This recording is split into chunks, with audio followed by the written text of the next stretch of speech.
বন্ধুরা, এখনকার ডাঁটাগুলো মোটা মোটা হয়ে গিয়েছে, তা এখন তো খাওয়া যাচ্ছে না। তার জন্য ডাঁটা দিয়ে একটা নতুন রেসিপি তৈরি করলাম, পেঁয়াজ দিয়ে রসুন দিয়ে ডাঁটা দিয়ে ভাজা।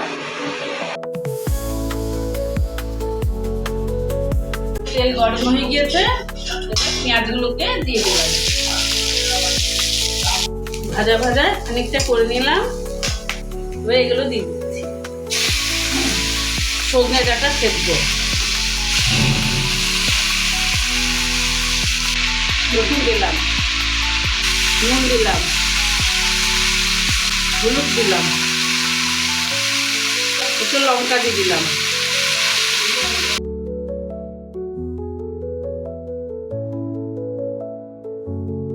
সজনে ডাঁটাটা আমার হয়ে গেছে, এবার তেল দিয়ে নামিয়ে ফেলছি।